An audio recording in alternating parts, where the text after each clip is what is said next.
What I'd like to end with is to share with you a story of my first night in battle. In 2014, two friends of mine were killed. One friend is Tzvika, who served in an elite force, in an infantry unit, a recon unit. And the second friend, his name appears here on the wall. His name is Dima. And what happens to Dima is that he goes into Gaza with his tank, and he's located under a building. This building happens to be a medical center, a UN medical center, and a sniper comes from that building and shoots him in the head and kills him. Now, you lose, within 24 hours, two close friends. You can understand that it's not just standing in front of a wall and looking at names, it's people you just spoke with last night. It's people a week ago you were making fun of them on WhatsApp, and now they're no longer with us. And what happens to me there is that I'm saying personally, my personal security is down on the floor. We go into Gaza, I'm in the tank with my commander, we're 4 or 5 guys in the same tank, and he goes to sleep. I open the lock above me and I take out my head, and there I am inside Gaza. It's pitch black, I can't see a thing. When I take my night vision, I realize I'm surrounded by a bunch of buildings. Now, it's quiet, it's dark, there's no battle. When you're in battle, your brain doesn't work, you work like a robot, but now your brain works. And I start thinking, and very soon I start thinking of my dead friends, Tzvika and Dimitri. And I start thinking of what happened to them. And I start thinking of Dimitri and what happened to him with the sniper. And when I look at the buildings around me, I realize that I'm in the same exact position. What happened to my friend is now about to happen to me. Head outside in the middle of the night under a building in Gaza. What gives you the strength to stay out with your head all night when you understand that your friend ended his life the same exact way? I can tell you that it's not easy. I can tell you that there's a phrase, I was scared to death. That's when I learned what it means to be scared to death. I was in battle a few times, I was under fire a few times in my service. I'm not saying it to show off. I wasn't scared, I was very confident in my tank. This is the first time in my life I know what it means to be scared to death. I literally see snipers in the buildings around me. I'm imagining, but I see them. And I'm not proud of what I'm gonna say, but at some point my head just drops down into the tank and I'm safe inside. I'm looking at the maps, I'm listening to the radio, but I'm not really doing the job I'm obligated to. And what gives me the strength is sort of a whack I get in my head. It's all happening here in my head. I sort of get smacked in the head, and I look up and I see an image. And the image is an image of my friend Tzvika. I literally see him. And he gives me this furious, disappointed look that says, "How dare you be a coward? Get your head out." I hesitate for a moment, I look up, and he says, "Oh, I got you. You just got married, you want to have kids. I understand you. You know that I, Tzvika, you remember, I'm married and I have 2 young sons. I gave it all I had. Get your head out." And I take my head out. And I realize, no matter how scared I am, I'm not letting Tzvika down. He's here looking at me, I'm going to have my head outside all night. There's just one problem.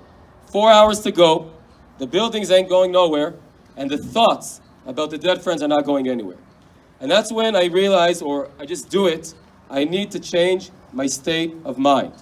I'm not going to stop thinking of my dead friends. But instead of thinking of how they died, I can think of something else. What can I think of?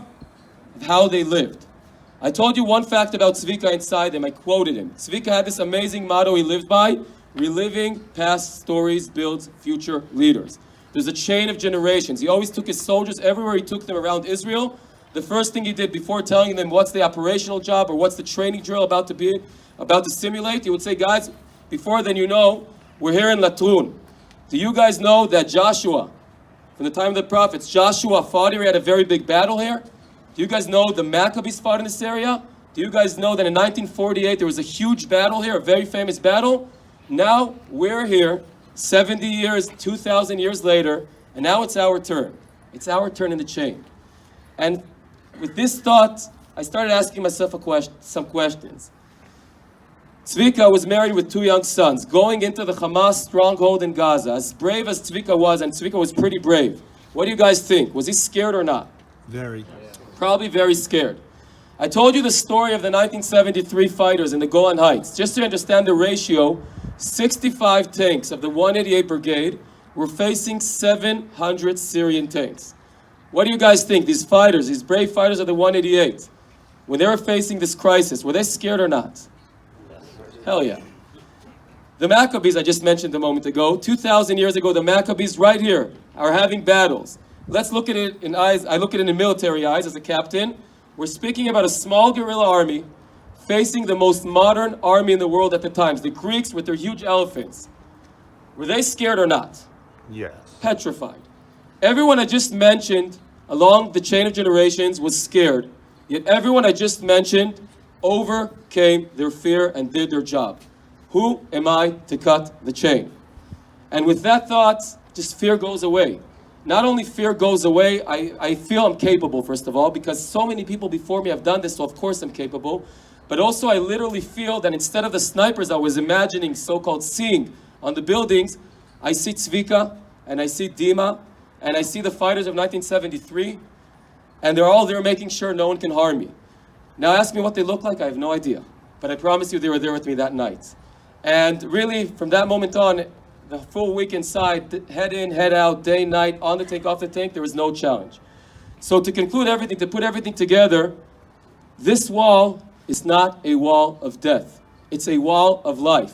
When you look at this wall, you see letters. Those who read Hebrew can read names. I see faces. I have relatives on that side of the wall. I have friends on this side of the wall. We're here to celebrate their life.